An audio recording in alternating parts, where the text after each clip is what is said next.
Previously on Tales of Adventure, Runa bonded with her new horse, Claudia. They're spending the entire session today riding around in fields, the wind streaming in their respective hairs, laughing and running about together, and generally having a lovely time. A challenge was issued. Halt, stranger! To travel further, you must face me in mortal combat. A curse was explained. Why were you cursed? Because if you're a ragamuffin, I think, we might have to do a little stabby here. What do you mean, a ragamuffin? I was looking to steal the forest folks' treasure, because, nobody's seen them in years. I thought it would be safe. It wasn't. An illustrator was wanted. If we had some kind of artist with us, we'd be able to get a clear idea within our minds of what our collective minds these look like. If only. Much was learned about the biology of woodland creatures. It had the Thagomizer of a Stegosaurus. Where exactly did it have it? In the same place that a Stegosaurus would, on the tail. Did you know Stegosauruses had two little hearts? Almost like we've gained the treasure of knowledge there. Yes. So far, I'm not going to lie. As long as we stay away from the tail, it seems just like it'll flail a little bit. I was scared it was going to bend down and bite me to death with its goose teeth in one. We just call it the guard beast. Did you know it also has the cloaca of a dragon? I was about to say where, but Graham went straight in. At least we know it's got a weak spot. Calmac's day drinking was apparently not a problem. Do you feel okay to go into the woods and fight a forest honk?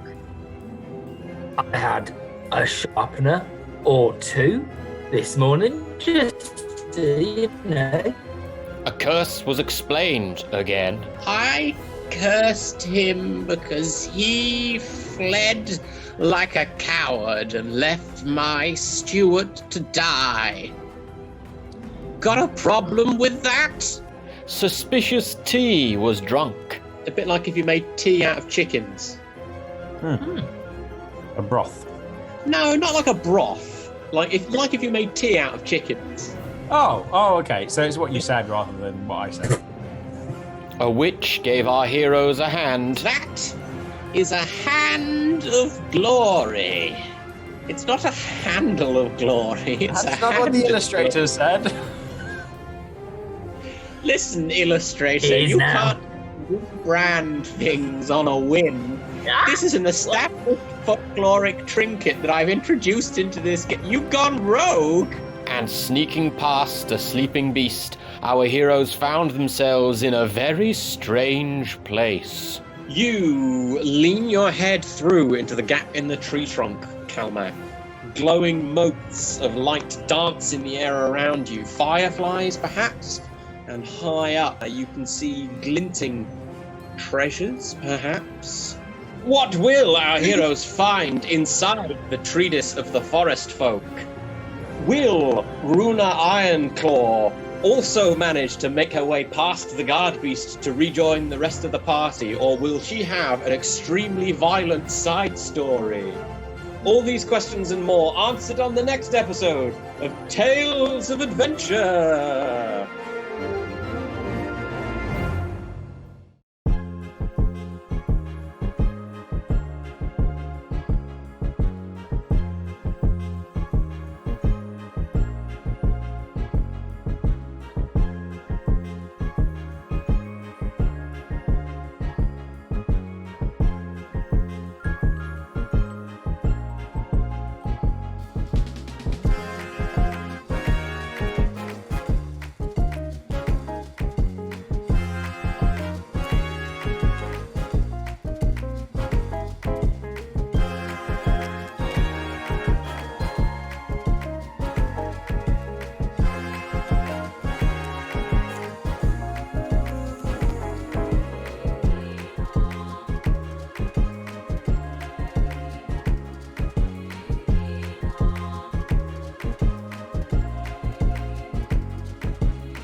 Previously on Tales of Adventure, Runa bonded with her new horse, Claudia.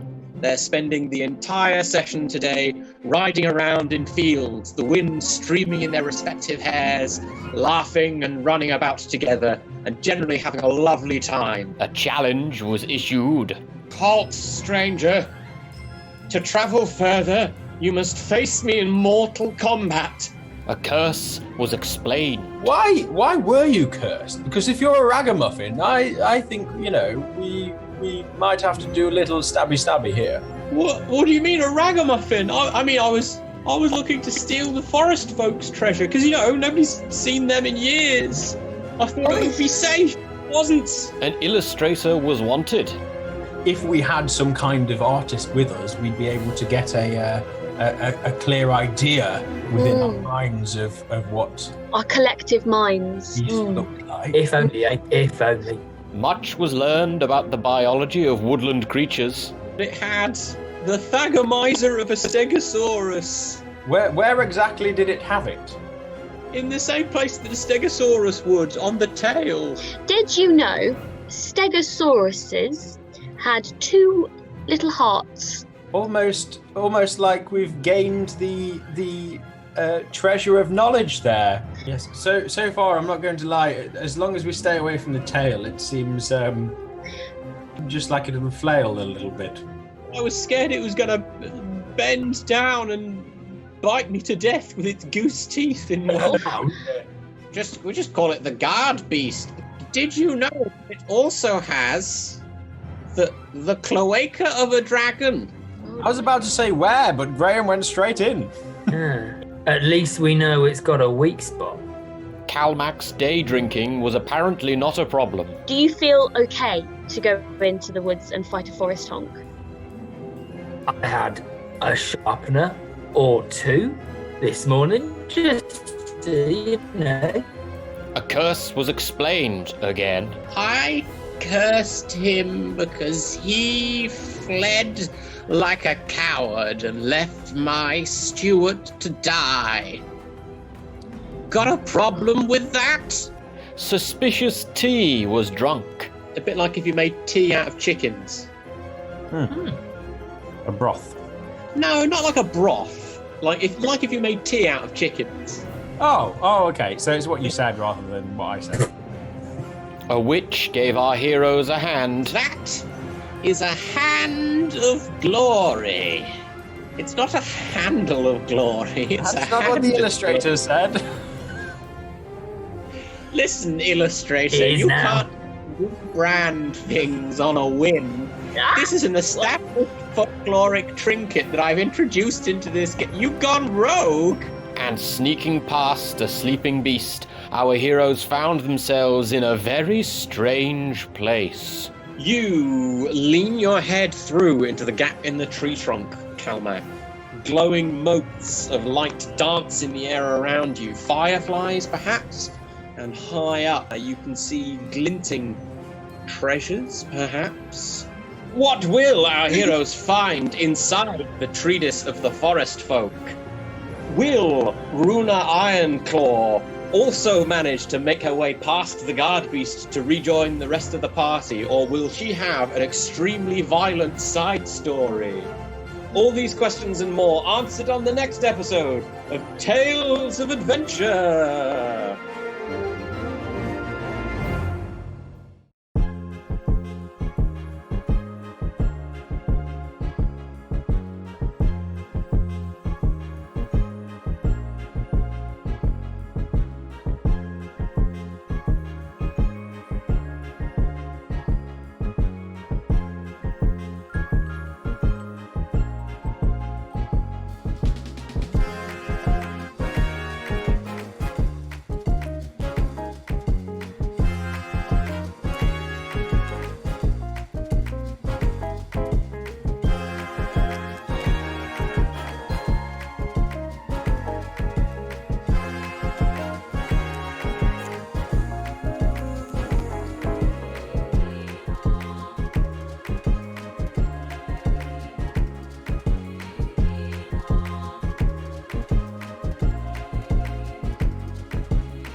Previously on Tales of Adventure, Runa bonded with her new horse, Claudia. They're spending the entire session today riding around in fields, the wind streaming in their respective hairs, laughing and running about together, and generally having a lovely time. A challenge was issued. Halt, stranger. To travel further, you must face me in mortal combat. A curse was explained. Why were you cursed? Because if you're a ragamuffin, I think, we might have to do a little stabby here. What do you mean, a ragamuffin? I was looking to steal the forest folks' treasure, because, nobody's seen them in years. I thought it would be safe. It wasn't. An illustrator was wanted. If we had some kind of artist with us, we'd be able to get a clear idea within our minds of what Our collective minds. these look like. If only, if only. Much was learned about the biology of woodland creatures. It had the Thagomizer of a Stegosaurus. Where exactly did it have it? In the same place that a Stegosaurus would, on the tail. Did you know Stegosauruses had 2 little hearts? Almost like we've gained the treasure of knowledge there. Yes. So far, I'm not going to lie. As long as we stay away from the tail, it seems just like it'll flail a little bit. I was scared it was going to bend down and bite me to death with its goose teeth in one. We just call it the guard beast. Did you know it also has the cloaca of a dragon? I was about to say where, but Graham went straight in. At least we know it's got a weak spot. Calmac's day drinking was apparently not a problem. Do you feel okay to go into the woods and fight a forest honk? I had a sharpener or 2 this morning, just so A curse was explained again. I cursed him because he fled like a coward and left my steward to die. Got a problem with that? Suspicious tea was drunk. A bit like if you made tea out of chickens. A broth. No, not like a broth. Like if you made tea out of chickens. Oh, okay. So it's what you said rather than what I said. A witch gave our heroes a hand. That is a hand of glory. It's not a handle of glory. It's That's a not hand what the of illustrator said. glory. Listen, illustrator, It is you now. can't brand things on a whim. This is an established folkloric trinket that I've introduced into this game. You've gone rogue. And sneaking past a sleeping beast, our heroes found themselves in a very strange place. You lean your head through into the gap in the tree trunk, Calmac. Glowing motes of light dance in the air around you. Fireflies, perhaps? And high up, you can see glinting treasures, perhaps? What will our heroes find inside the treatise of the forest folk?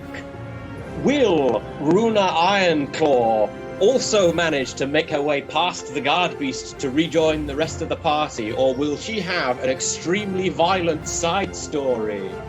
All these questions and more answered on the next episode of Tales of Adventure.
Hi, I'm Caitlin. I'm the Artistic Director of the Bristol Improv Theatre. We are the first dedicated space to improvisation in the UK. We might be just 3 years old, but in that time we've not only become a home for improvisation in the city, but also a platform for some of the most exciting shows in the UK and beyond. Like all theatres, we closed our doors in March because of the event. But that hasn't stopped us from live streaming shows every weekend.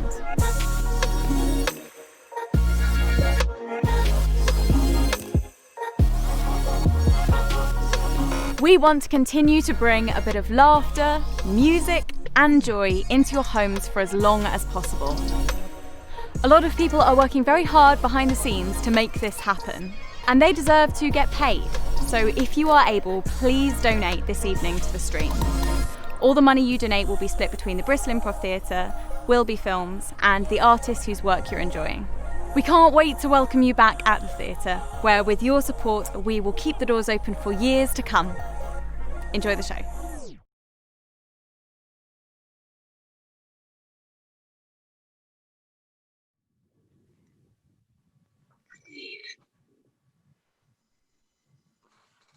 Oh, we're live? It's now. It's now. Oh, it's now.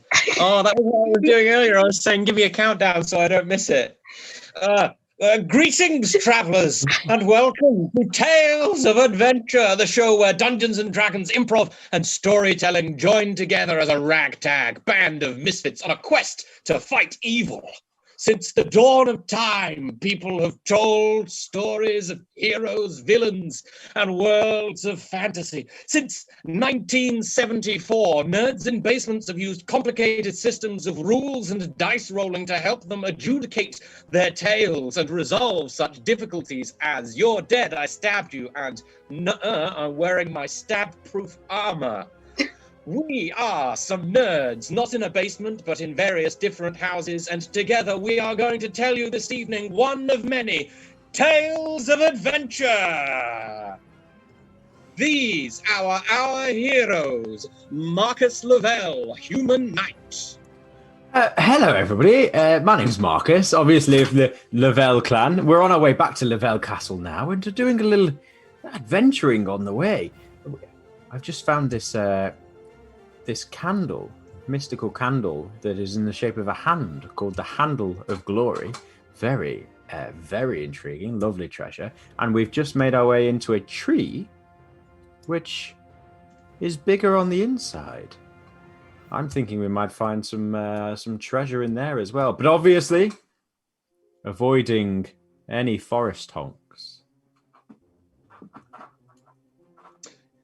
We also have Calmac Fingol, dwarf fighter. All right, good evening all. Now, I have been thinking, although I'm extremely pleased that we found this treatise. Trees famously do not melt. Now, I'm hoping we can find some stuff in the tree that does melt, that I can then make other things with or sell for money. But gonna have to have my wits about me, looking for will it melt? Will it melt? Will it melt? That's what's gonna be going on in there. Yeah. Rug, human garden wizard. Yes, well, I've been learning ever so much in this forest. I've learned that witches, well, this particular witch wasn't very nice, because she was unkind to me when I told her about my given name. So I'm feeling a little bit angry as I go into the treatise, but I'm trying to just really keep my learning brain on, keep my thinking pants on, and just really sort of get my head in gear, because I can't be doing with any emotional baggage right now. I need to just really focusing on how I can learn, how I can develop, how I can just really apply myself to the tasks ahead, because this is dark and scary. Even though it's very beautiful and surrounded by trees, danger is always lurking. So just really going to try to have my thinking cap, my diplomatic pants on. And last but by no means least, rounding out the party, it's Runa Ironclaw, werewolf barbarian. Runa, as you may recall from last episode, is currently not with the rest of the group as she has acquired a new horse, and her people's customs require that any new horse owner spend the next few hours doing a soul bonding with the horse to solidify the bond between horse and rider. It's a very important cultural ritual. It does, however, mean that the party is down possibly the most dangerous member in a fight, and they're also potentially trapped inside this weird extra-dimensional tree space by a huge, giant forest honk monster. We resume our story where we left off. Our heroes have recently invaded the sanctum of the forest folk, where all of their treasures are hidden, which is a tree stump bigger on the inside than it is on the outside. What will they find therein? In today's episode, the best things in life are trees. I agree. Very true. You find yourselves on the threshold of the doorway to the horrible tree thing. Do you know what? I've been trying so hard not to call it a tree disc, but I'm going to give in. It's the tree Yay, disc. thank We'll you. call I it think that. so. Inside the treatise, you find yourselves inside what looks to be a colossally sized tree trunk, with the inner walls of craggy wood extending above you as far as the eye can see. Ahead of you, giant roots rise up from the ground in a tangle, as opposed to normal roots which go down under the ground. These are weird roots because they're really big and they're going upwards. And they tangle together in a meshing cage of twisted wood. Interspersed amongst the branches of this cage are what look to be spheres of crystal or glass, perhaps, each of which containing a different treasure lost in the forest and secreted here by the forest folk after they found it. All sorts of things can you see, even from this distance. Why, a cursory glance can show you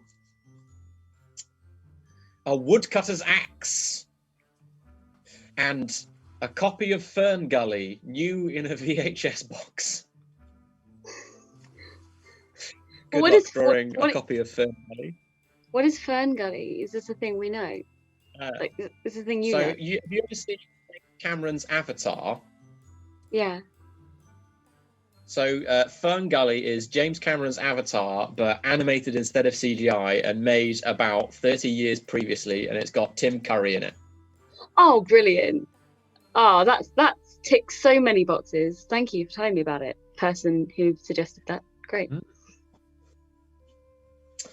No worries. The scene is softly illuminated by the carpet of moss that covers the floor, which glows with a pale, whatever colour Graham's got his pen set to, light. Is it purple? It's purple. Yeah. And there are also, as you remember from last time, faint motes of multicoloured light that flitter around the scene like fireflies, darting between the branches of the wooden tangle and scattering as you approach.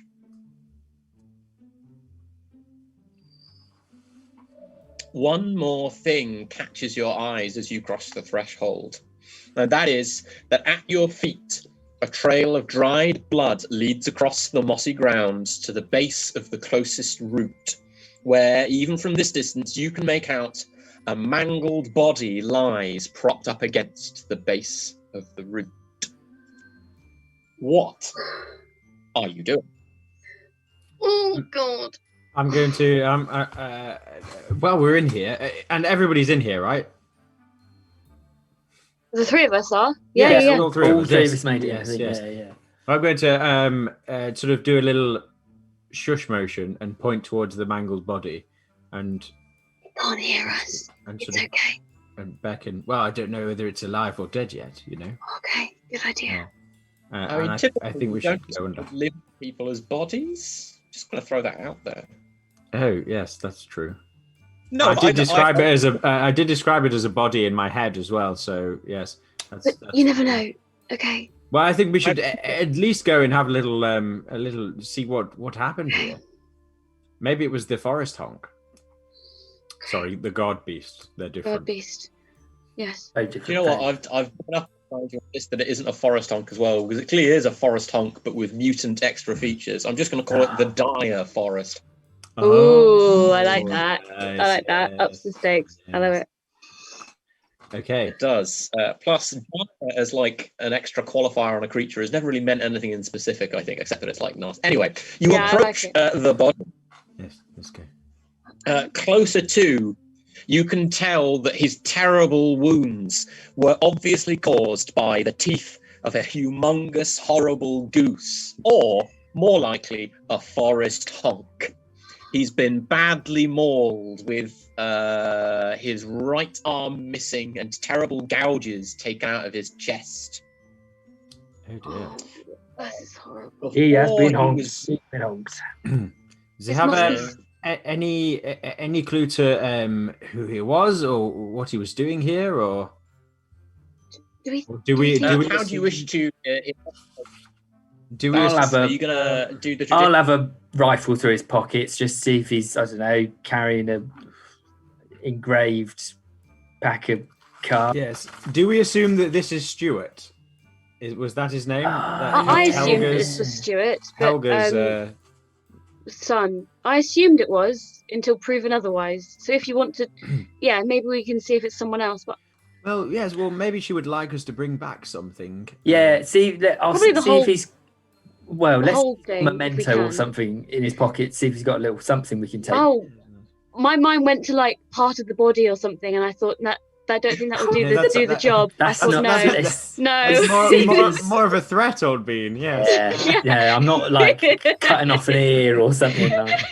This was your boys. I mean, you know witches a lot more than Remember than him. Calmac and Dial. So, I don't think they. No, I don't think this particular witch would appreciate. No, yeah. Oh, If we that's can good to bring know. back the whole body, Okay. maybe we should make a mental note to do that on the way out. But bodies are heavy, whereas like a ring, Indeed. perhaps, or Yes. Lightweight.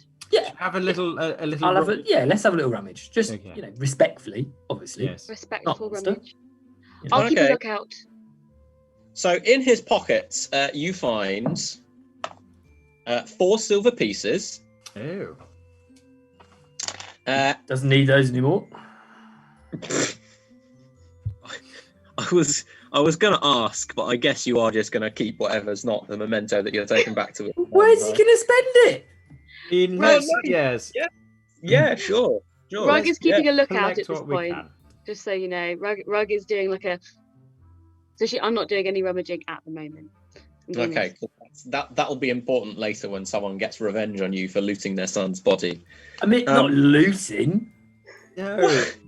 We're respectfully for keepsakes. Respectfully redistributing the items of the dead.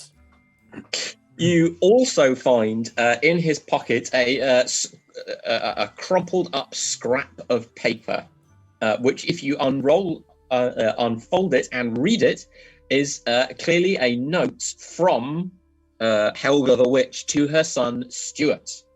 It reads as follows: Stuart, I can't dissuade you from this madness Sturfel has gotten you into, but I can offer a mother's advice. Tarry not too long in the tree, lest you become bewitched by the forest folk's magic. Do not let the roots trap you, and beware the dire forest honk. That thing's nasty. Love, Mum. Oh, she wasn't wrong. Doesn't beat around the bush, does she? Yeah. Well, I don't think we should beat around the bush or the tree, No. to be honest. Or if the that's tree stump. you know, Beat around the yes. tree, no. Let's sort of just stay here as long as we need to. Yes, we mustn't tarry. We need to find where the There is treasure is. also, not in Stuart's pockets, but on the body that might interest you. On a silver chain around his neck is an acorn, Oh. and in his back is a dagger. In his In his back, his back. In his back. Was Or that in his bag or bag. back? as in he got stabbed. He Yes, got that might, yeah. stabbed with his Yeah. Durful. I mean, forest honks do have fingers, but I think they're a bit too big to hold a dagger. Forest honks don't. This dire one does. But And that This is dire forest honk has big old fingers for but I don't think it could grip in the I same don't way. believe that. I will take the I'll take the silver chain with the acorn off him. I'm going to take the dagger out of the back. And does it have like property of Durful on it or anything like that? Does he have a label maker that he might have? Little bastard. Engraved. Because that's what I'm guessing is going on here. Yeah. I mean, that sounds like awfully convenient, but like, sure, it's got like a D engraved on the handle. No. Well, it could be Which D for way? dagger, just in case. But I think it's definitely Durful. It could be D for dagger in case he just doesn't recognize objects by what they look like, but instead by what they're labeled as. Well, he had a sword, didn't he? He was brandishing. So maybe we go back, and if the sword has an S on it, then we know. Matches. Yes, Yes. exactly. Then we'll know it's a set, and it's both of those. Yeah. I feel furious if it is Durfal's dagger, because this whole time I've been on a moral conquest to try and save that bastard. Well, And if he's exactly. actually a backstabbing beanie, I will be really, really cross, because I've been trying to really keep the moral high ground this whole time. For what? Well, exactly. Yes. Well, I think we should have a little look around here. See if There's, there's anything else we can find, and then Exactly, get out of yes, here I'm as soon as in the possible. treasure hunting mood now. I'm going Does to anything- angrily treasure hunt. Anything in particular happen if I put the silver chain with the acorn on? What, just around your neck? Yeah. You look slightly more fashionable than you did previously. Thank you very much. I You think look good, Calmark. It That's doesn't nice. appear to be inherently magical or anything like that. Although you're not really the expert on that kind of stuff. That's much more Rug's department. Yes. Do we? I mean, I don't want to tarry. No, as let's the check it notes later. said. Check it later. Let's. Let's check it Yes. later. Yeah. Yeah. Yeah. I mean, you are totally pulling it, like you're pulling it off, Obi. Yeah. I mean, I think that It needs looks to be nice. noted before we go and have a look at more treasure. Like, Okay. That's important. Yes. So. I'd quite like to get a closer look at these this glowing treasure in the roots, and I don't want to get too close, but Yeah. I am interested in this treasure and would like to get a little closer. Indeed, yes. Most of these glass or crystal spheres are suspended some distance above your heads by the tangle of wooden things. You just hate it when you're trying to describe something with like elegant, poetic, descriptive language, and then you completely fluff it. You The just word use things just like things. keeps jumping into your mouth. It's all good. Yeah, like, that's the least descriptive word it could possibly be. It tells you like the tendrils. Thank you, the chat. Tendrils. The wooden Tendrils. tendrils suspend most of the Great glass and word. crystal spheres above your heads by some distance, but you can make out what's in some of the spheres. There is, for Okay. example, what looks to be a regular-sized goose. Alive? Yes, yeah, it's just kind of looking down at you with its goosey face. There is a book. This one's close enough that you can read the title. It is The I Spy Guide to Poison Berries and Trees That Will Try to Kill Me. Ooh. That'd be very useful. Almost essential adventuring. that Can one. I reach it with my staff? What, The I Spy Guide to Poison Berries and Trees That Will Try to Kill Me? Indeed. The very Uh, same. Yeah, you could probably reach it with your staff. What are you going to try and do with your staff to the sphere with the book in? Well, how is the sphere? Is it just floating in the middle of the trees? It's not like attached. No, it's all like tangled up in the wooden tendrils. Have you ever seen one of those like garden center lamps that's like a decorated like glass ball suspended in like some witch hazel? Like net kind of like thing. Okay, so like the illustration. I see not the illustrator. Oh yeah, okay, I see it now. Okay, I don't. I'm gonna like. How far away above my head is it then? Is it like a staff distance. About a meter and a half. So yeah, staff distance if you hold the end and like waggle it like Yeah. properly. Okay. I think we should try and get some of this treasure down. Are you going to full on pinata it? Pinata. Oh yes, I think so. I think maybe try and hit some out of the tree. I mean, I'd say give it a go. I'm going to give it a try. Okay, so with my Okay. stuff, I'm Give going me to give me a strength roll, Rug. right on. I'm going to keep an eye out just in case anything starts moving or disturbs Got anything whilst this is happening. Nice. I got a 4. Nice. Oh, okay, that's a mighty success, but that looked like a D12. It was not a D12. I How many promise. sides? It's got 5. If it's got Oh, I did the wrong one. Yeah. I was too overexcited.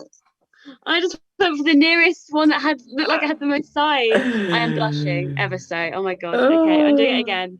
And this time I got but this time I got a 1. So what are you Even gonna do? better. A 1's even better. So that's absolutely a that, everyone. success.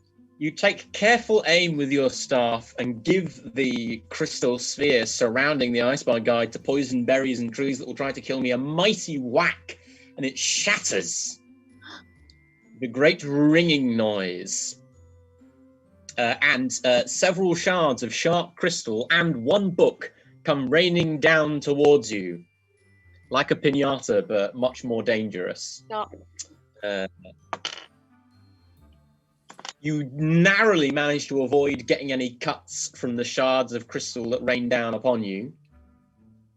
I'm the going to point at the old shards as well and nudge Kalmak and see if there's do they look like anything you could use to melt down and maybe make it like a valuable item out of?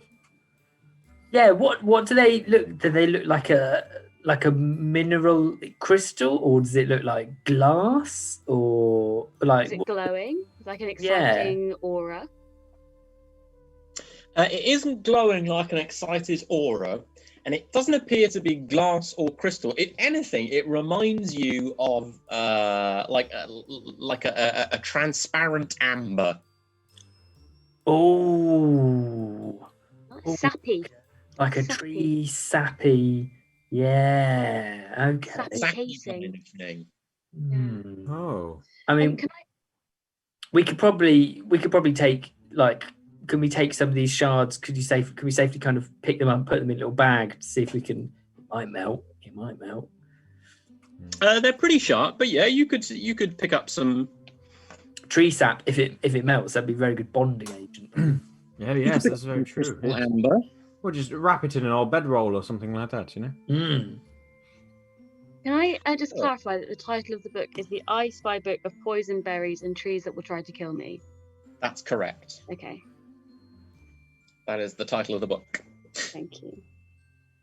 Well, you successfully managed to get one of the treasures out of the crystal spheres. As the space vacated by the crystal sphere is obviously now empty because you smashed it, you can't help but notice that the tree roots shift slightly and slowly move to fill the empty space until there's now no gap where the sphere once hung in the mesh of branches.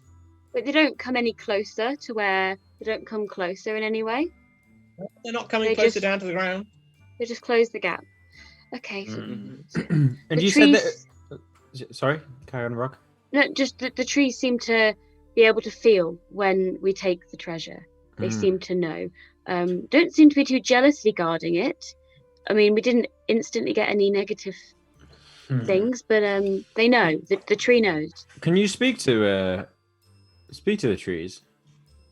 I can speak to trees. What will we ask it?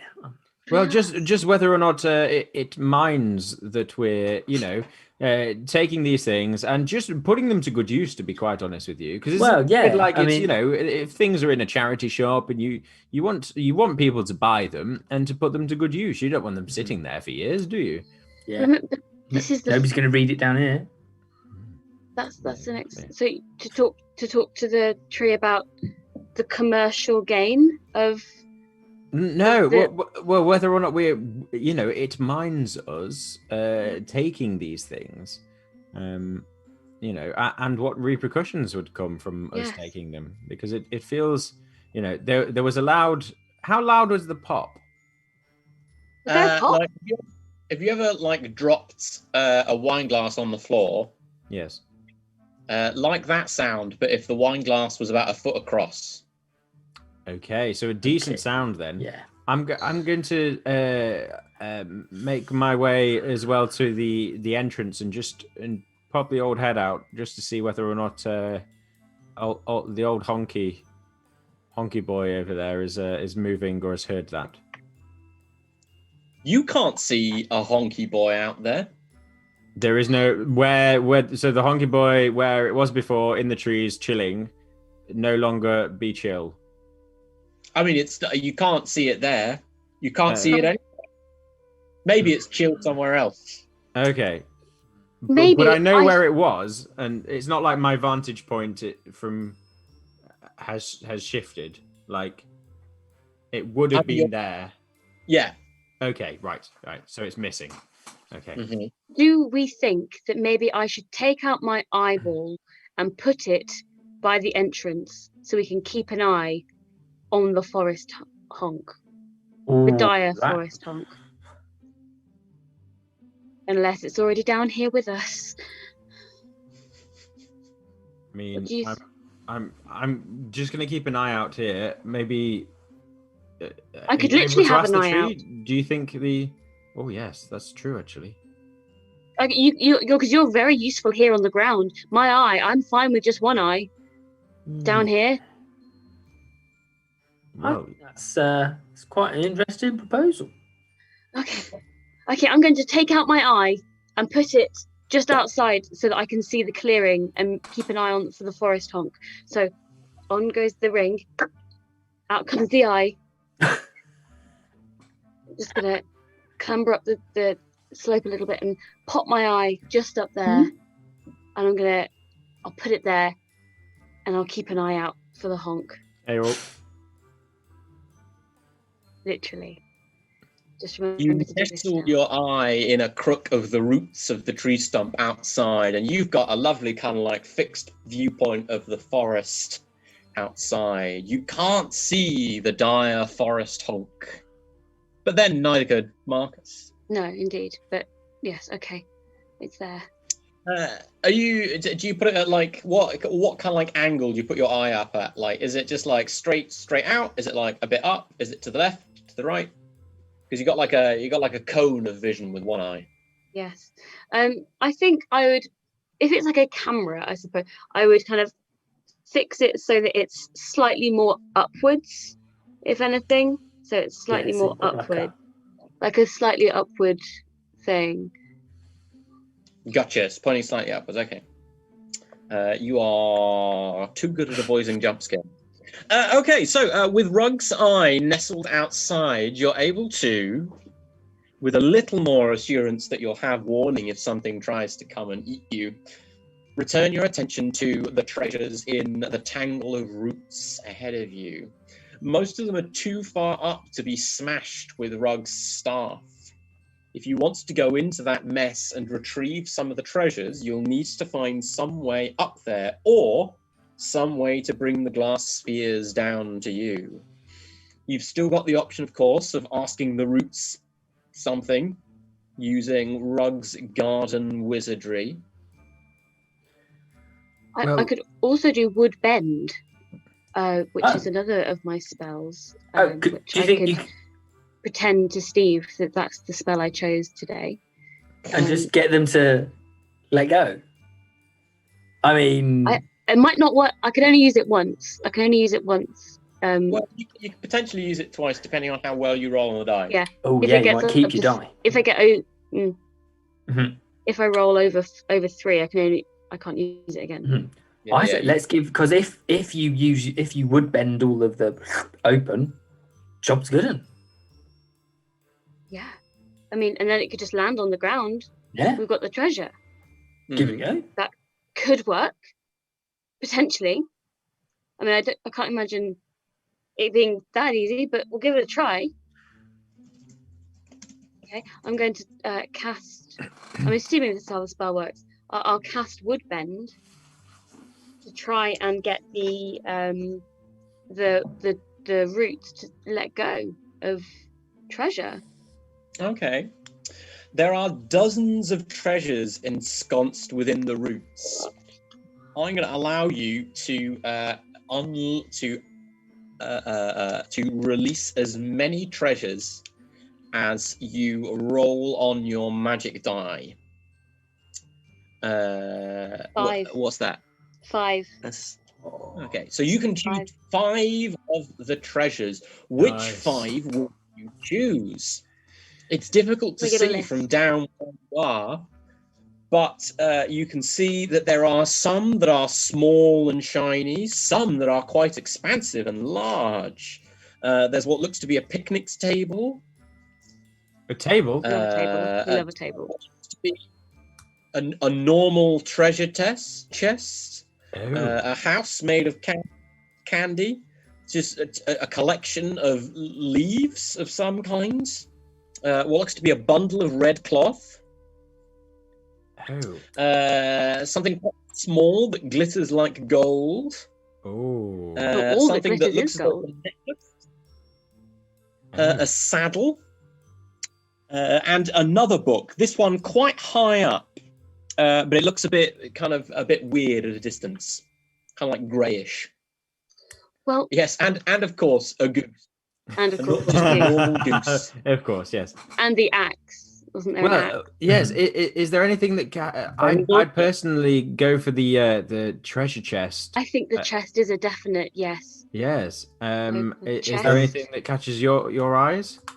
Should we free the goose? Because I am, if the goose is caught up in the roots, if that is just a regular goose, it will surely just die. Oh, that's after very a bit. considerate of you, Calvin. Yes, that's true. That's Actually, very sweet. I'm just thinking if Runa was here, she wouldn't want to leave the goose trapped No. in the tree. I'm It's sure alright. it's being kept alive by magic, but This Yes? is yes.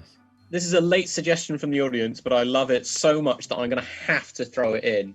Slightly closer down is a third book, and this one you can read the title again, and it is Bridget Jones' Dairy, a halfling guide to milking mammals 8 times your size. Excellent. Absolutely the best audience suggestion of the night, I think. That's some And- fine. Would definitely sell with a collector for quite a lot of yes. a rare collector. Okay, so you're thinking the chests and the goose. Chest and the goose. I think the Yes. interesting looking sparkly gold glitter thing. Yes. As I said, not all There that was glitters a- is an- gold. A It could be necklace something as better. well, correct? Necklace. So There's that's 4. one more left, and Okay. I'm going to be slightly cheeky here because I'm steering you in the direction of some plot. On a closer examination, Marcus, that book, you're I pretty sure it's got the Lavelle family crest on it. Well, we've got to get the old book, haven't we? I was thinking the There's old book anyway. There's So a we'll get bloody the old ram book. on there. Oh, You Yes. like books, don't you, Marcus? You love books. I You love bloody books. love it. Well, especially if they've got my family crest on. I think we Yes. should. Yes. Okay, great. let's So we'll get have the this. book. We'll have the Alright. the interesting book, the treasure chest, the necklacey thing, the goose, and the Shiny goldy thing. shiny gold glitter, whatever that is. I'm just thinking that the Okay. goose could be like a little brother of the honk. They might Could be a actually- baby honk. Could be a baby honk, and yes, Do geese grow into honks? potentially. Is it They like with could a be like the basilisk? X-Men. Are we working out the life cycle of the honk? Is that geese are baby honks, and then at some point they grow really, really large, and they shed their wings and their legs and become a horrible snake-like thing. Only the teeth are left. Yes. If you leave a goose long enough, yeah. Yeah. It'll just Exactly. evolve. Yeah. That's why you Just should like that. kill geese whenever you meet them. Okay. They are So- horrible. The moral of the story. You reaching out to place your hands on the tangle of wooden tendrils rug. You Oh, I have make to touch them. Okay. Yeah, it's the range of the spell. By the way, it's magic. You say duh, like you knew that. No, I didn't say Steve. dirt. I was like, I don't want to touch Oh. it. Ew. Ew, it's so gross. Ew, it's all slimy. I was just worried it was going to attack. Okay, cool. Now I touched the tendrils. Sorry, carry on. Okay, and with a muttered incantation, the spell leaves its nesting place inside your brain and wisps down your fingers and into the wood of the trees. There's an almighty echoing creaking noise as the tendrils uncurl from around the 5 treasures that you have selected, and with a series of soft thuds, the crystal spheres fall to the mossy ground around you. You have obtained inside their crystal spheres what you can now see on close examination to be a necklace of forest honk teeth. The golden glittery thing appears to be a set of false teeth made of gold. The goose is quite angry at the battering that it received as it was battered around inside its sphere. And the chest appears to be a regular, normal chest. Is it full of You anything? obviously can't open it until... Well, you'd need to Doesn't smash mean the the crystal bubbles, spheres does and it? get it open. Oh, the Yeah, spheres, no, yeah. spheres didn't smash as they landed. They just landed on the... No, but they Holes. landed on like soft, mossy ground. It was kind of like it's like landing on a beanbag. And the And of course, Oh, and the book. the book. on close inspection, the book with the Lavelle family crest, which is of course a ram, appears to be made of stone. how queer. I'll smash it. Let's smash it open and get a closer look. Yes. Does this So ring you're any gonna bells steal with the thing? the old family legacy? Do I recognize this as a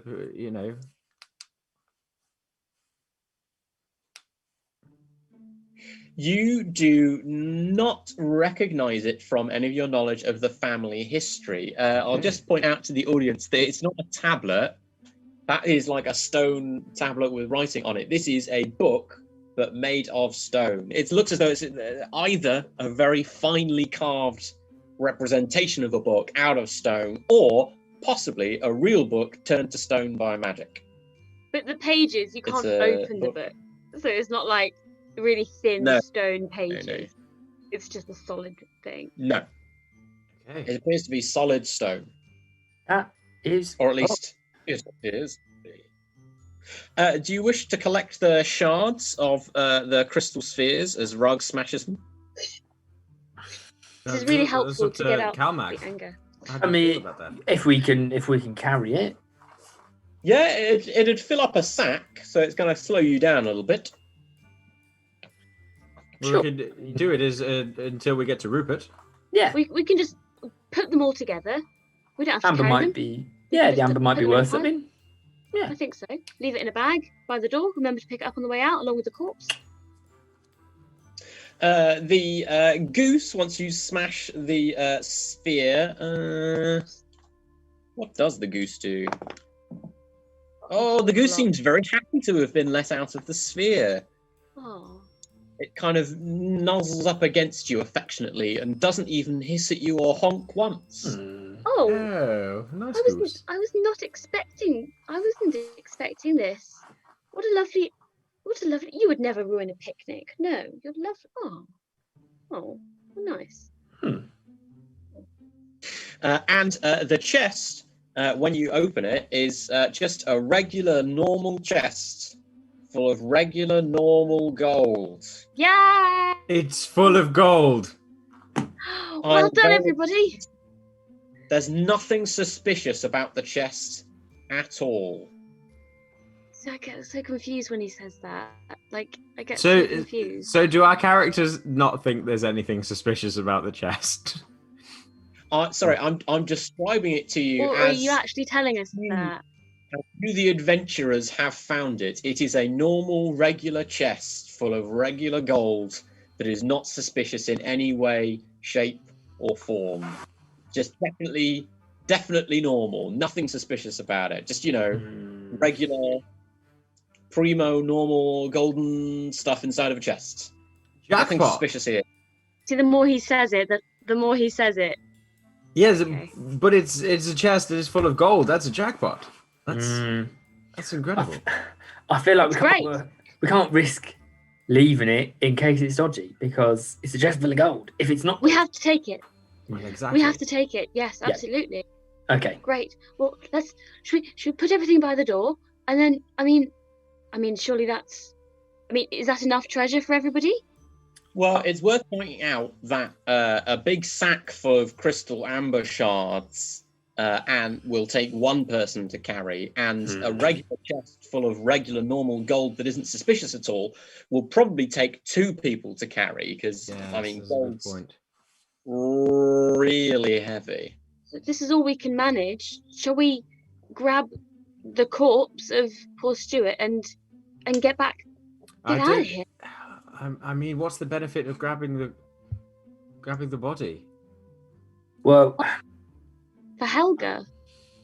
all right. In that case, I'm going to have to leave the amber behind and then take it. Okay. I mean, to be fair, if we turn up at a house with, some gold and a bag of amber, and she says, "Where's my son?" and we say, "Sorry, we couldn't carry him," she's going to look at the bag of amber and look at us and be very impressed.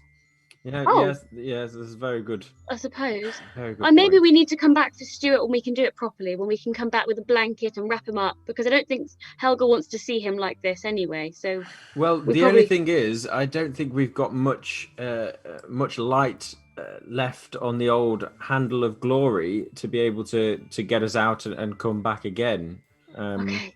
Well, maybe without we- being seen. Glory, as you say this, has burnt down to the final knuckle on the 3 fingers that you lit. There now remain only 2 fingers on the handle of glory. What does that mean? If there's only 2 fingers on That the means glory? that only Only 2 of us can be invisible. Right. I've got a brilliant idea. You 2 carry the chest full of gold. I'll leave the amber here. I think we're going to have to sacrifice this. I'll carry Stuart. We think it's Stuart. On top of me, the forest honk would, as long as I move kind of like steadily, it would just say, "Oh, look, there's a chewed up body, which I've already had the best of. Yes. I'm not going to go and nibble on that because, it's just a bit of corpse who's trying to, always just, Either that or Old it's meat. it's yeah. meat, and the forest uncle will be hungry. It's true. It's true. I just want to bring to attention, Marcus, you're excellent at balancing things on your head. Yes, it's well known. Just wondering if you wanted to balance anything on your head today. I'm gonna tell you now that a chest full of gold that takes 2 people to carry is too heavy for Marcus to balance on his head without risking breaking his neck. I think I could balance a chest that's made for 2 Yeah. to carry. Yeah, you've got the skill of chivalry. Is it chivalry you have a skill of? Well, I do have that, yes, as well, but it's not relevant in this situation. That's not It that's is not the relevant skill. to that. What was the skill that meant Courtesy. courtesy? Yeah. That's right. No, unfortunately, I don't think I'll be able to balance Okay. that. I like your idea, Calmac, of trying to have this. I mean, if you don't mind having the dead body draped over you, It's I mean- only a body. I admire your. We've all got stomach. one. But obviously, ours aren't dead. So Yet. you approach the doorway, the glowing crack in the wooden craggy walls of the strange treatise that you found yourself in. The chest carried between Marcus and Rug, and Calmac with Stuart's mangled, honk-bitten body draped over him. Honk bit. The goose is following you just of its own volition because it seems to be perfectly happy to follow you guys out of here. But as you approach the doorway, suddenly the goose stops and begins running in circles, flapping its wings, and it honks pitifully at the 3 of you as you continue towards the doorway.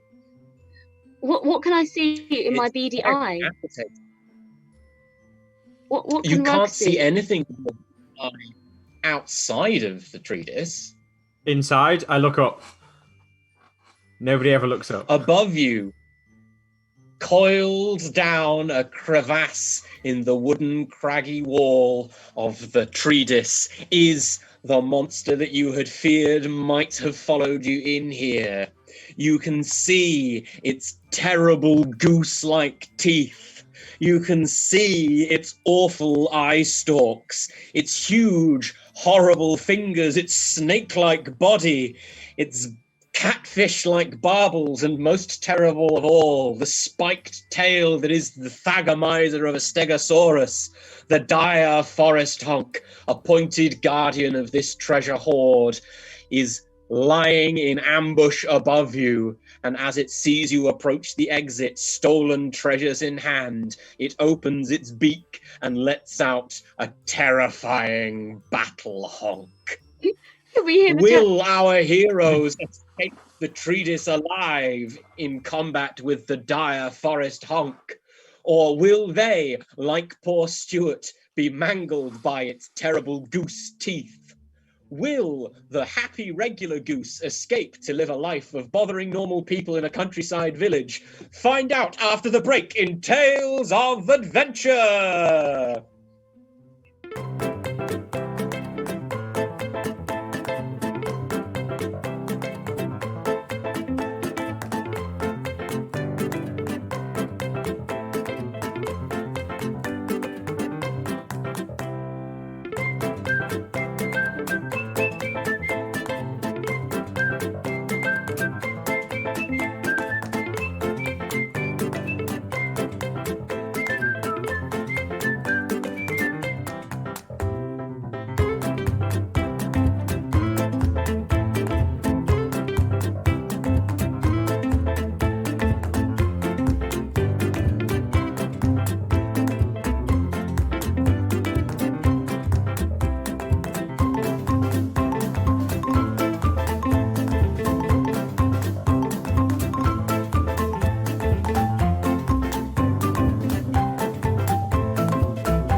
Greetings, travelers, and welcome back to the second part of Tales of Adventure. The best things in life are tree.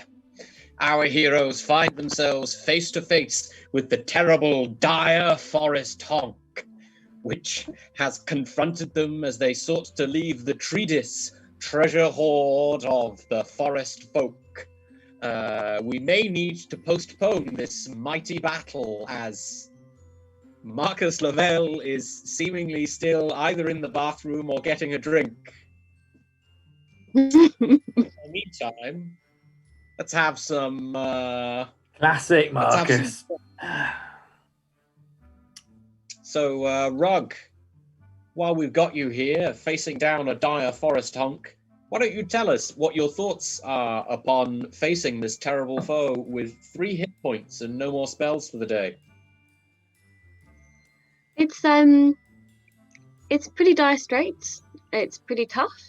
Not feeling 100% confident that I will survive, but also knowing that there are things I can do. Like I can throw a bunch of weird potions at this thing, or I can use a spell if I need to.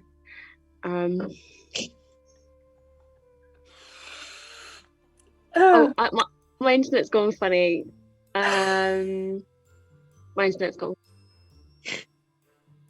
Sorry, no, I think we're all just laughing at poor Marcus's return realization what's going on.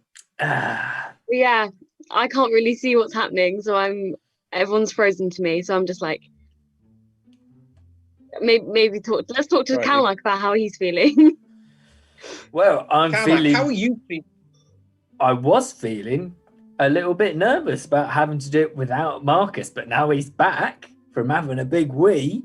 Well, I'm feeling significantly more confident.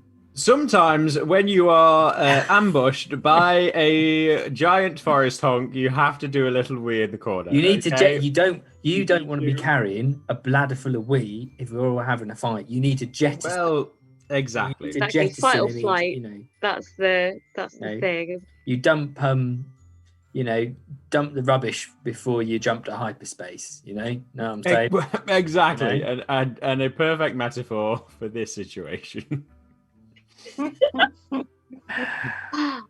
We're just saying how we're Very feeling a little bit nervous. Yes, indeed. Yeah. Okay.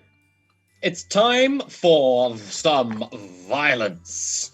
It's time also to roll for initiative in the Tales of Adventure system for tabletop, which is Toast. The system of rules that we are using. Initiative works as follows. Every character in the combat, every player character, must make a wisdom test. If they succeed, they act before the monsters. If they fail, they act after the monsters. Nice and simple. Give me a wisdom test. 13. Ooh, that is a fail, Rug. You are. It is a fail. Got a set. Oh, balls. I got 14. There he is. Where is he? Can you... Do you get a 7, do you say, Kalmak? Lovely. Nice one. Kalmak, that means that you alone amongst the adventuring party, Lavelle's Archaeological Acquisitions Limited, are able to gather your wits just quickly enough to act before the forest honk takes action.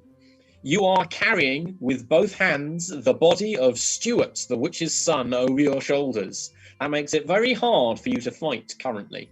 You can drop him, of course, but you know, Okay. that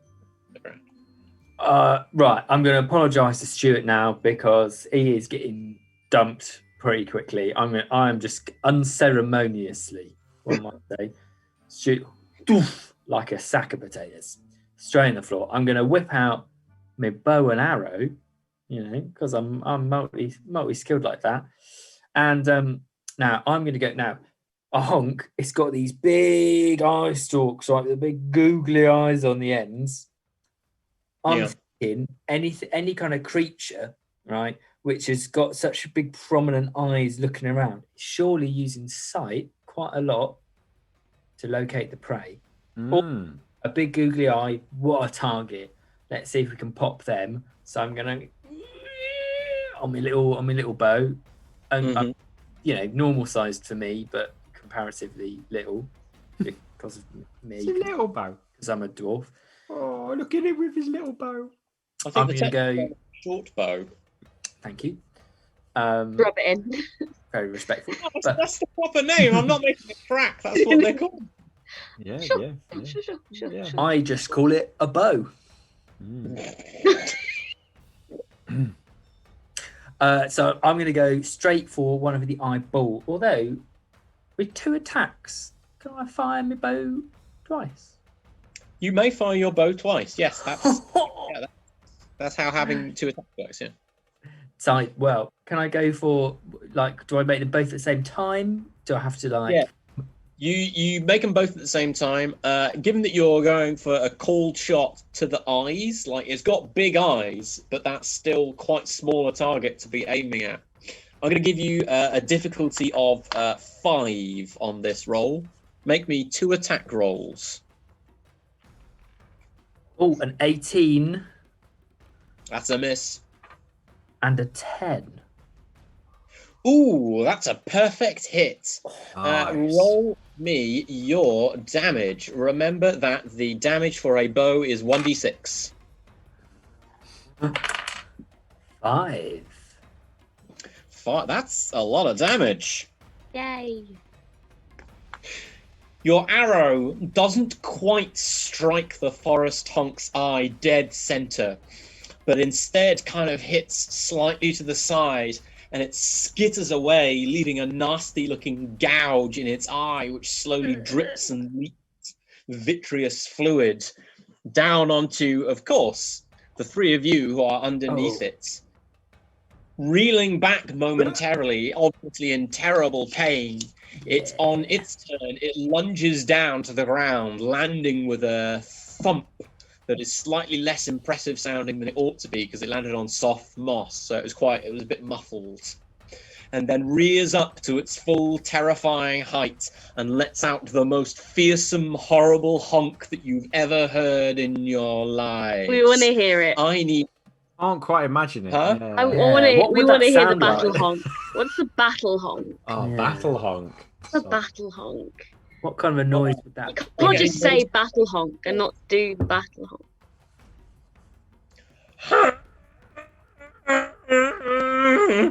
Oh, it's like Tarzan honk. A little bit, yeah. I am going to need to get each of you to make a save versus fear. Oof. This is a wisdom test. Marcus, you have +1 save versus fear because you're a knight, so you're rolling against a 10, not against a 9. Hey. I got a 3. I've actually Success for Rob. an 18. I got a 2. That's a bad fall. Oh, we're not afraid at all. Marcus. Calmac, shaken to your very core by the ferocious honk, which, given the audience have asked again, sounds like this. It's terrifying. You find yourself momentarily paralyzed by fear. But that's all right, because you already took your turn, so it's not going to be a problem until your next turn. Rug and Marcus, however, find themselves within a few meters of a horrible, nasty-looking honk. Its goosey teeth are dripping with saliva, and the thagomizer at the end of its tail is looking spiky as heck. What you who's doing? Next? Who's next in the order? It could be either of you, depending on which order you want to go in. So if you want to do a cunning plan, you can act in whatever order you like, or you can take turns, so whatever you do. I Do you don't have a really have cunning it. No, I'm just pissed. I don't have a cunning plan. No. You've just been weeing this whole Yes, time. I was in the corner when I should have been planning. So, I'll let you go first, and then I will. Okay, gather your bladder together. Yes. Okay. Well, okay. I'm not afraid. I've got a bunch of weird potions, so I'm gonna rummage in my bag and pull out the weirdest looking potion I can see, trying to find the one that was a bit like the one that turned that guy into a llama. If there's that one again, I'm looking at the bottles to see if it's the same shape as the one that turned the guy into a llama. Do I find anything that looks like that? The same bottle shape? Okay. Because you are rummaging around in your bag for something, that will take your whole turn. You can grab anything from the first 3 slots of your inventory as a quick action. So that's your staff, torches, and water skin for your inventory. But your old collection of potions is fairly down in your bag. So you've got to shrug your bag off your shoulder and start digging around. That's going to take your round. You do, however, manage to find a really good-looking weird potion bottle. It's kind of like, it's made of clay and it's a bit twisty, and you're not sure if it was made twisty or if it's gotten twisty in the meantime. Okay, but that was my whole turn. Marcus. Yeah. Yes, that is unfortunately your turn. Rug is rummaging around in her bag for something. What are you doing? I'm getting my shield out. My shield be ready with the iconography of the old ram, the Vale family ram. I'm getting Slicer, my sword, out, and I'm going to just attack it if I can.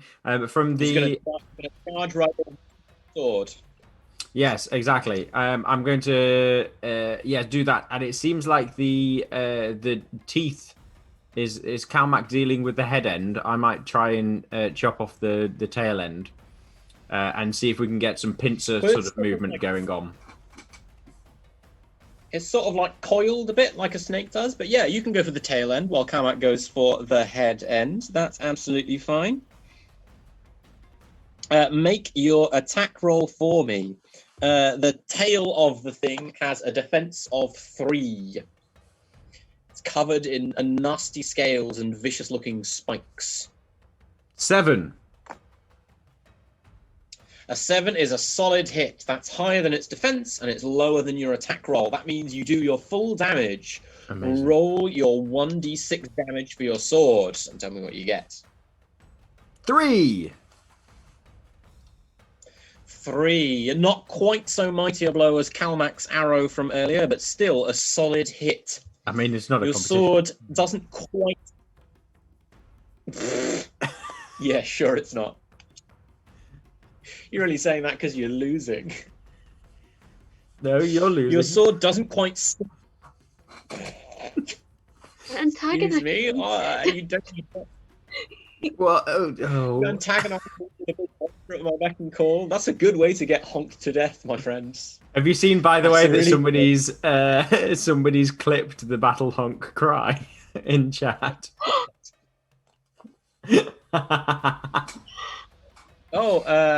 Somebody in the chat has pointed out helpfully for Graham that Rug still has one eye missing, so that she should have an empty socket on her. Yeah, there we go. Nice. Your sword blow does not sink deep into the forest honk's flesh, but it does knock loose several of its scales that skitter across the mossy ground below you, and its tail whips away from you, obviously in pain. Nice. Calmac, you are shaken by the terrifying battle honk. And you find that your hands are shaking and your body trembles in fear. For this round, and this round only, you will have disadvantage on any attacks you make against the thing. And, just you're scared of that. Play that out. What are you doing? I'm backing up. I'm backing up because that honk went right through me. It just Yeah. when a loud noise you feel it in your body. I feel you. Well, I didn't like that. Did not like. So I'm backing away. I'm backing up. I've still got my bow out. But it's kind of right at maybe kind of take a bit of cover behind a root, or if there's anything just. Actually, I tell you what I'll do. I'll hop behind Stuart. Maybe kind of prop him up a bit.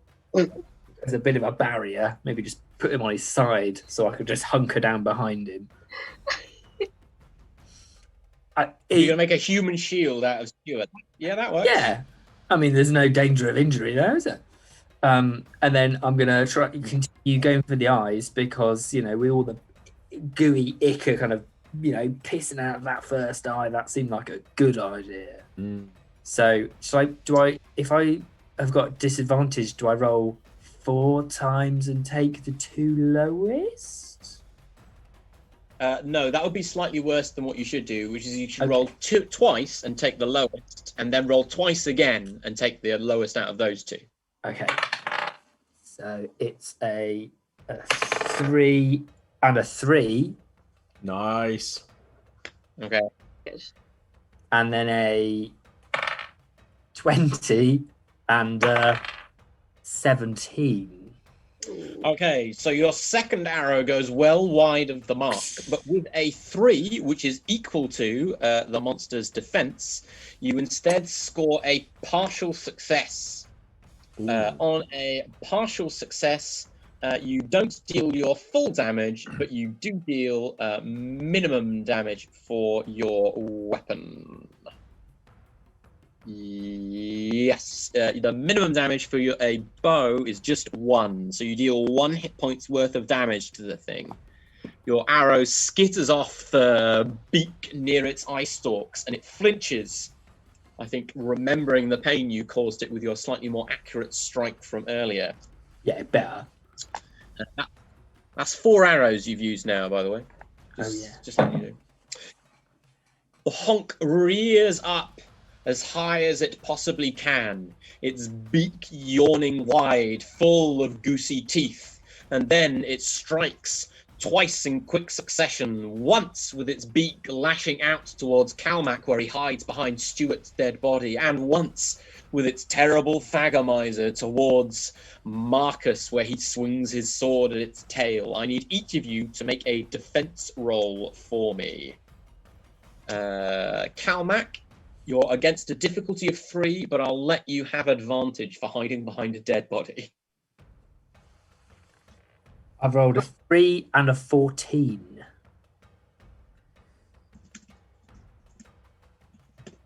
Okay, so with advantage, the 3 is better, which means you avoid the blow, which is good.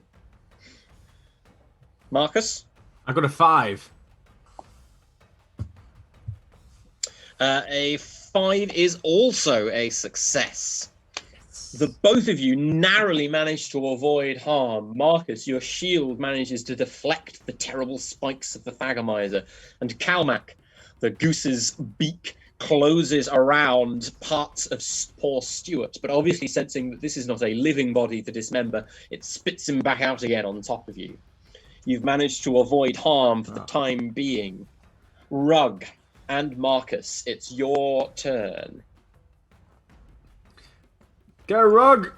Okay, well, I found an interesting potion. How far away is the dire honk? The dire honk is right up close with you, so it's practically past you, actually, with the tail just ahead of you, where Marcus is engaging with it, and the beak towards Calmac, who's retreated behind you. You're right in the middle of it, really. Okay, but so the eye stalks are quite far away. Is the dire honk blind now, or is it just sort of like No, not a glancing blow to the eyes. That wasn't enough to blind it completely, but it is pretty mad. It's pretty cross. Okay, okay. So I've just got the middle, the belly. I've just got the belly near me. Yeah, you've got the belly. Remember, you can also move on your turn as well as. Okay, cool. You have your potion in hand, and you can kind of. Yeah. Okay, cool. I'm gonna do like a little. I'm gonna run towards the head, and you said its mouth was like wide open. I'm gonna try. Yeah, it was Stuart on top of you. There. I'm gonna run alongside it, and I'm gonna be like, with the potion, I'm gonna try and throw the whole potion into its mouth, and just be like. In the bottle, or like take the stopper out? I'm definitely taking the stopper out. Yes, I've definitely taken the stopper out. But I feel like pouring would take too long and would be a bit weird. I have to have my arm in its mouth. So I'm just going to try and throw the whole thing in there, in the mouth. Okay, make an attack roll for me. This is pretty plainly an attack. You're This is an trying to get attack. I got an Yeah. 8. Ooh, Nice. that is a success. The potion disappears inside the honk's gullet, and there is a gulp as it swallows it instinctually. It blinks for a moment, and then I'm just rolling on a random magical effects table. I was gonna say, do you have a table? Yes, like the horse table that killed me. And then, with a faint popping sound, the honk vanishes. A sudden And? silence fills the treatise, as where the honk once was is now empty space. How's baby honk reacting? The goose, Yes.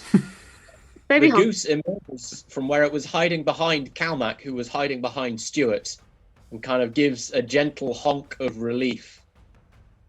A does that gentle sound? relief. Yeah. Yeah, it sounds honk.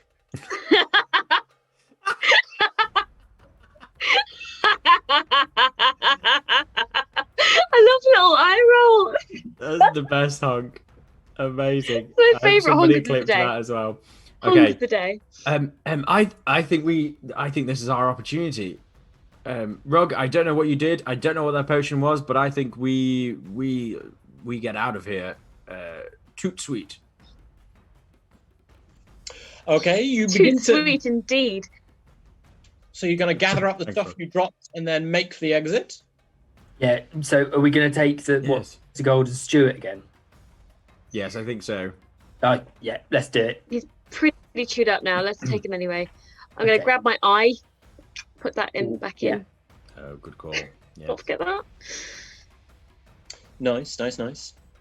You make it across the threshold out of the treatise, dragging the chest and carrying Stuart's corpse. And it's at this exact moment that 1 minute has passed, which means that the honk, which by the random magical effects table had been transported to the ethereal plane for 1 minute, reappears just behind you. It's quite mad. Shit. They're quite Is fast. it also? aren't So are we outside the treatise now? Are we in the clearing? Do we make it right the way out? You are in the clearing just outside the threshold of the treatise. Behind you, through the doorway, the crack in the tree stump, you can see a very, very angry, dire forest honk. Its huge fingers thrashing, its eye stalks kind of bent in an angry way towards you, and its teeth dripping with saliva. So is it trying to fit through? It's it's writhing its way towards the gap as though to jump through it and bite you all. Oh, balls. What are you Well, doing? Are we still going in the same order? Sure, why not? I think I was the last. That means Is it Calmac. your? Oh, yes, I That's didn't have a Calmac. go. I think it's Marcus's go, isn't it? Again, I'm gonna drop Stuart where I stand as my little meat shield and see if I can ping another arrow straight through the opening, straight at its either face or eye or whatever is coming up, because I was maybe straight down the throat if it's coming like.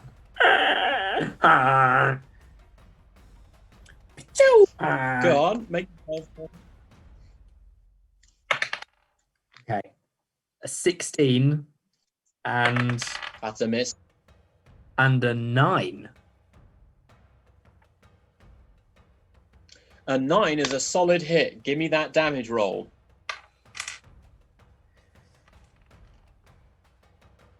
One.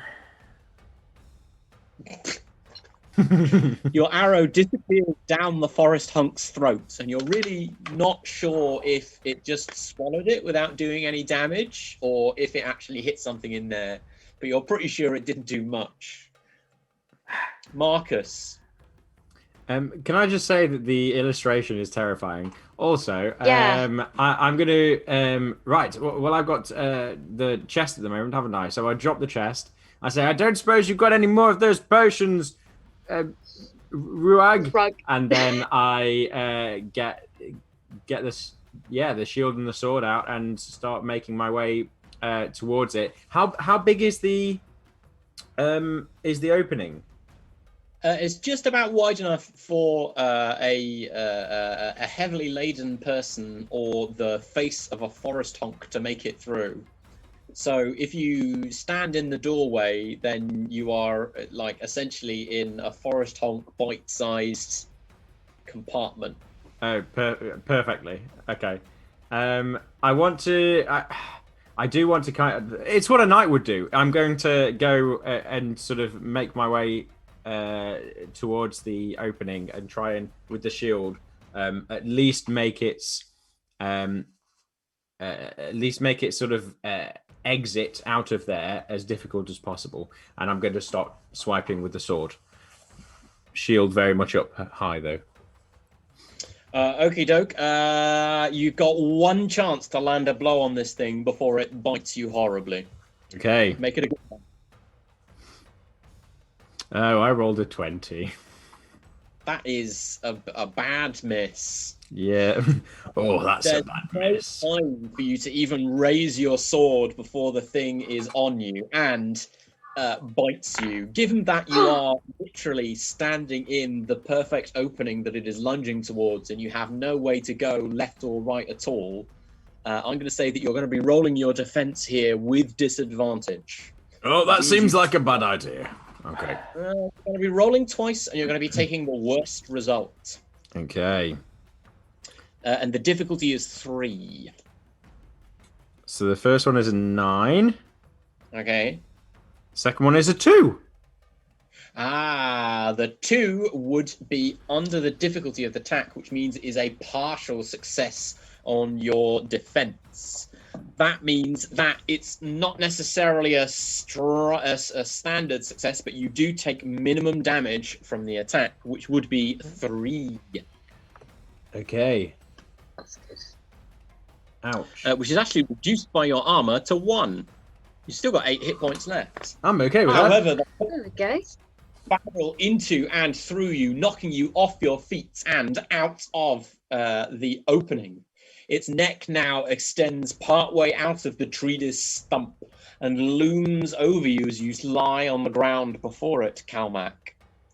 Not Calmac, Rug. No, Flip. Marcus. The other one. You reckon that your shield managed to save your life, as without it protecting you from being swallowed whole, you would have gone right down the honk's gullet. Oh. Rug. What you gonna do? So how close is it to me? Is it really close? Or is it a few feet away? It's just right next to you. Sorry? It's right next to you. It's right next to me. It's Okay. right next. Okay, great. I'm gonna go with my 2. I'm gonna hold my staff with 2 hands. I've also dropped the treasure, and I'm gonna go pump with my staff. I'm gonna go for an attack with my staff onto the honk. I don't know where it's. I'm gonna try aim for like just the head, or like I don't know what's closest to me. Maybe like the neck. The head and the neck. It's mostly neck because it's like a snake type thing. Go on then. Make your staff attack roll. Neck. It's still difficulty 3 for this thing. 1d8. Oh no, the attack roll. Right. Cool. So you're looking to roll a got a d20 and you're 20. looking to roll under your attack, which is 12. Yeah. I You got a 20. got 20. Unfortunately, in this system, rolling high like that is not good. Your staff bounces off of the scales of the mighty beast, dealing no damage whatsoever. Marcus, it's practically on top of you. In a moment, it's going to be bearing down on you as you lie on the ground beneath its teeth, and that looks as though it would be very painful. Yes, indeed. Is Calmac had another go, or? Nope, it's you before Calmac. Oh, is it? Okay. Well, in that case, I want to try and get up as much as possible. Jump to the side if I can, and then start hacking. Okay, so you scramble to your feet, dash to the side, and continue to slash at the thing. Roll them. 3. Ooh, again, minimum damage. That's just one. Oh, Its okay. head whips around quick as a snake that gave it its form, and you score only the slightest of gashes against its gooey eye stalks. Bleh. This thing is a fearsome opponent. Calmac.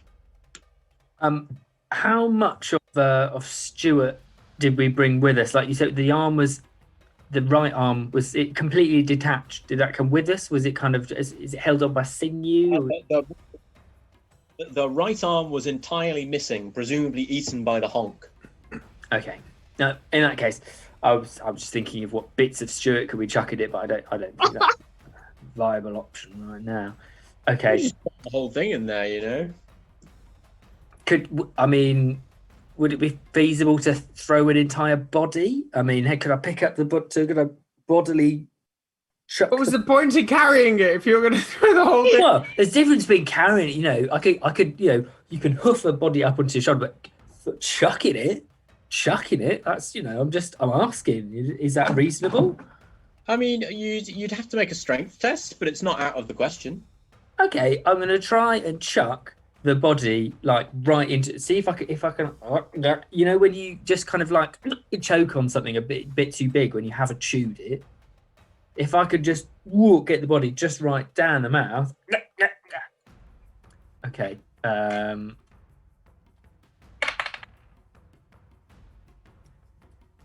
This is 17. Ooh, okay. Okay, you managed to heft Stuart's body above your head, but I don't know if you like tripped on the leaves on the clearing floor or what, but like you completely fluffed the throw, and Stuart's body just kind of like tumbles and rolls a couple of feet in front of you, and definitely does not go down the throat of the honk. The honk squirms its way through the hole, its huge, humongous fingers reaching out like terrible arms to pull its bulk through. Its terrible beak, lashes out at Marcus, who has confounded it more than once. Make your defense roll. Oh no. What do you get? 20. Oh dear. Ooh, you take 6 damage. Oh! Is reduced to 4 by your armor. Is that 2 HP left? Huh? Is that 2 HP left? No, it was reduced to 4 by your reduced armor. to So 4. you've got 4, okay. Oh. Lunging around the side of your shield, its honking beak zips past your guard and slams into your chest, knocking you several feet backwards across the clearing floor. You maintain your balance, however, which is just as well, because also whipping round from the side comes its terrible Thagomizer towards you. No. Give me another defense. Oh, Where's Runa when you need her? 4. 4. Ooh, you're gonna take minimum damage, which is just another 1. Okay, 3 HP. Like, clatter off of your shield. You've been pushed back by this terrible beast. Perhaps you've it's left an opening for you or your companions to do something. Rug and Marcus, it's your turn now. Rug and Marcus? Yeah? Mm-hmm. Not Rug and Carla. Okay.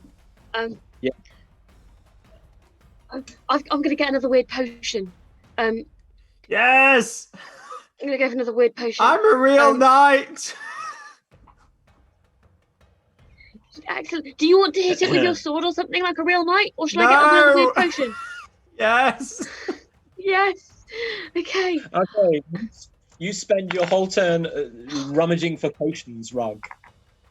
Can I get a couple out? diving beneath the whirling Thagomizers, biting beaks and swords that slash just over your head. You are just desperately trying to find these potions. Marcus, what are you up to? I'm gonna like I'm sort of feeling it now, and I'm feeling, you know what, they didn't. They wrote of glories and things like that in the books that I read as a child, but they didn't quite write of how much it hurt.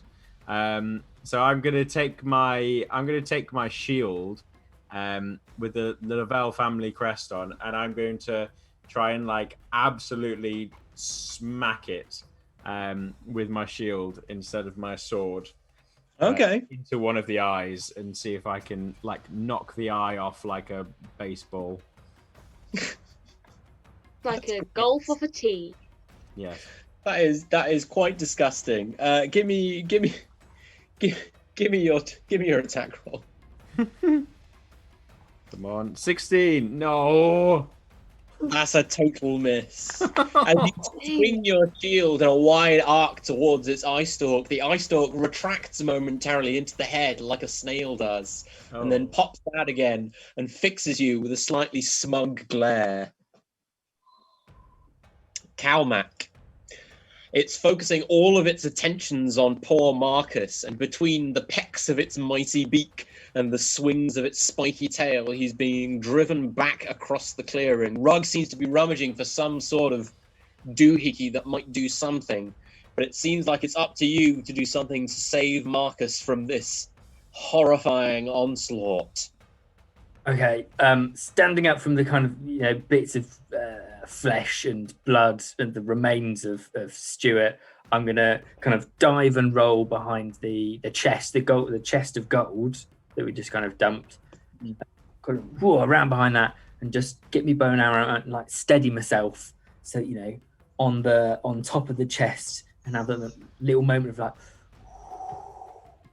the like the moment in a film where it's all been like action, and then suddenly someone takes a minute to like, and it all goes quiet for a second, all a little bit zen, and it's if the leaves kind of stop. It's like, right, going right for the eyes again. See if we can just pop a stalk. Go on, give me two rolls. That's difficulty 5, remember? It's a 4 and a 10. Nice. 2 hits, one damage, and then one of 1d6 damage. Go for it. Yeah, boy! Oh, nice. Please. The first arrow pierces the eye stalk halfway up, well below the eyeball itself, but the second one strikes the eye plain in the center and bursts it like an overripe fruit. Ooh. Oh. The honk lets out a terrible, long, screeching honk of pain. Don't ask. Oh. Thrashes around, its fingers drumming a terrible rhythm on the forest floor. It spins. Ugh. All right. The terrible screeching honk of pain sounds Thank like you. this. I'm pretty sure I heard him say "ow" in the middle of it. It sounded like wow. Bless. You know, I got into theatre because I wanted to create like meaningful art. Hey, the people want. Anyway, the honk is badly hurt now and blinded in one eye. In a fury, it turns its full attention upon Calmac, who has wounded it so grievously in its one eye. It sends not only its honking beak and not only its spiked Thagomizer tail, but also it flicks you with one of its huge fingers. You know, like a... That is so insult to injury. You're looking for a 13 or less because of your armor. 19. Oof. Oh, that's the bite. That's a hit. 15. Oh, that's the tail. That's a hit. 5. 5. Okay, that is a success. You manage to successfully duck beneath the flicking finger, but in the process, you manage to catch a beak around the arm, which holds you in place long enough for the tail to swing round and smash you straight in the chest. From the beak, you take 8 damage. Oh. Leaving you with 4 HP, heroic poise, left. And from the tail, which swings around to catch you as you're held in place by the beak, you take a further 7 damage. Are those reduced by his armor, though? No, he's only wearing light armor. Oh. You're wearing medium armor, which reduces damage. Kalmak is not so heavily armored as you. What's the armor? Unless you have anything to protect yourself, Kalmak, that's going to reduce you to 0 hit points and cause you an injury. Is it? Can I try and parry the tail at least? I suppose that would be more of a thing which you could. You can absolutely parry the tail. So this is a once per day ability that allows a fighter to reduce incoming damage by 1d12 points. So roll your 1d12. Oh, there he is. 2. No.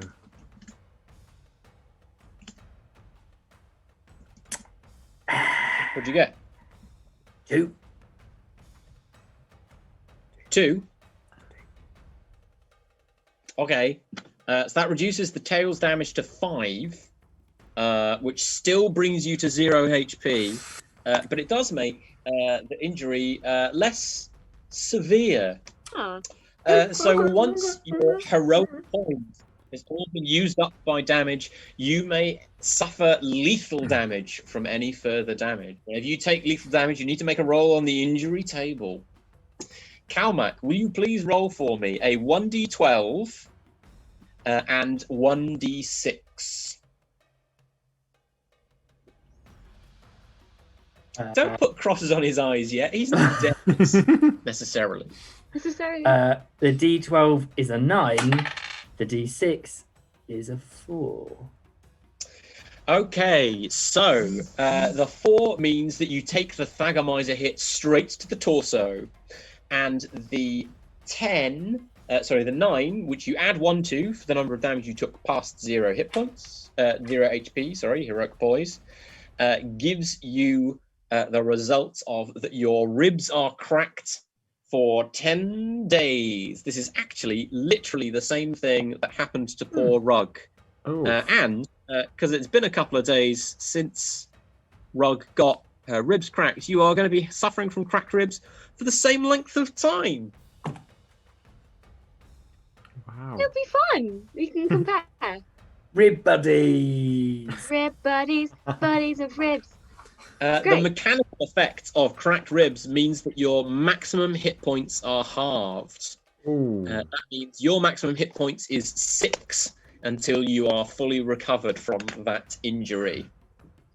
Rug suffered the same injury in a previous episode because she only started with 6 hit points. Her maximum hit points are currently 3. I'm very fragile.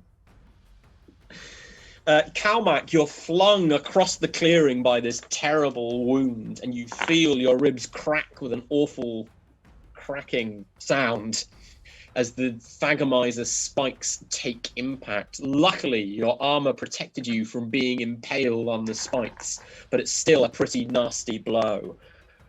Rug, Marcus. I found a potion. Looking pretty bad. I found a potion. This one You looks do? like this one looks kind of doomy and kind of scary. This one looks like it could really do some damage, I think.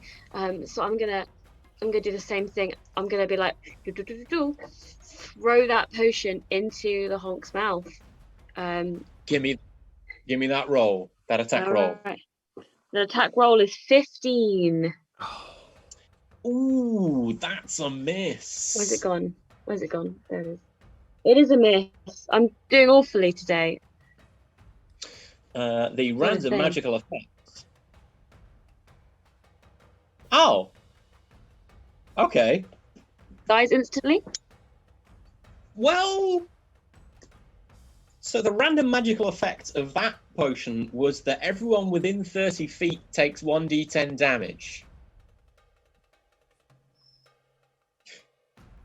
Rug, would you care to roll 1d10 damage for me? I would care. I would care to do that. Where's that bastarding? Shit. Oh, wait. I think I got. I think I might have got 10, or I might have got 0. I'm confused. No, by Shit. 0 is 10, isn't it? Okay. Yeah. So there's good news. There's good news and there's bad news, Rug. Killed the God. honk? The good news is that the honk had exactly 10 hit points left. Yes, Rob. Yes. The bad news is that Calmac is also within the radius of effect and had 0 HP left. Bad, Rug. The No. clothes Bad. faintly smoking in your grasp flies across the clearing and ricochets off the forest honk's beak to land shattering equally distant between Calmac, who has been thrown back by the impact of the Thagomizer, and the honk itself. Tendrils of black smoke immediately lash out from the site where the flask cracked, quickly piercing the forest honk through and through its gigantic, horrible body, and it seems to shrivel up, being absorbed and drunk up by the horrible black smoke. The same horrible tendrils lash out towards Calmac. Calmac, could you make another roll of 1d12 for me, please? D12. 5. Okay, so for 10 damage past 0 HP, that would add 10, which means that your result is 15. Oh, I've lost my table now. This is terrible. He's just adding It's supposed to be a suspense. quick system. It's okay. This is fine. Yeah, I mean, we're all shitting it, to be fair. Yeah. I mean, I think Marcus has gone for another wee. Okay, so first, Right, man. Calmac, test your luck. Is that a D20 again, I presume? It is a d20 and you're looking to get an 8 or less. A 5. Yes. That's a success. Okay, you are not horrifically marked by this attack, but you do have a fatal wound. The smoke coils around your body and drains away your life force. Here's what happens when you've got fatal wounds. You may recall from last time, you've got 3 rounds to clear all your fatal wounds, or you die. You can attempt to remove a fatal wound at the end of your turn by rolling against your con. And people can help you by rolling against their int. Let's start, Marcus, by having you roll against your con, because you've started your turn essentially with a horrible fatal wound. Calmac. Yeah, sorry, Calmac. I keep on mixing the two of you up. I want Right. both of you dead, but only Calmac is nearly dead. 7. Nice.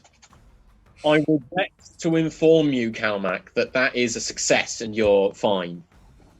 You're not fine, but you are not dying. You managed to clear your 1 fatal wound, and you are, to my regret, going to be just fine, although very badly hurt.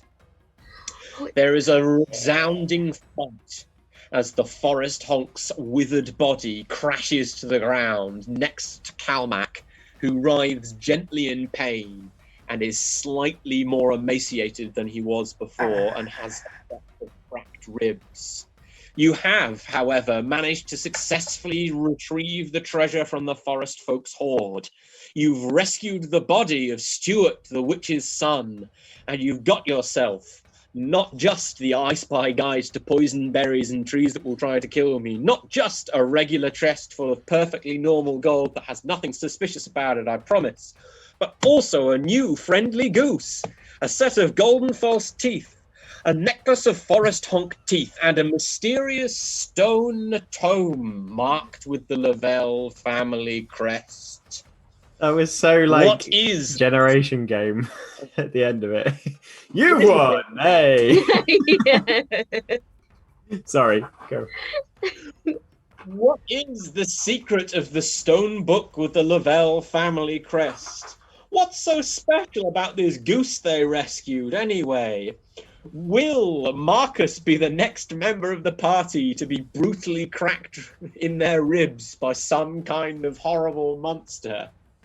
All these questions and more answered on the next episode of Tales of Adventure. But before you go, dear audience members, remember, please, that this entertainment evening has been brought to you by the Bristol Improv Theatre and Tales of Adventure. If you'd like to support us in this terrible, difficult time, there is a link for donations below.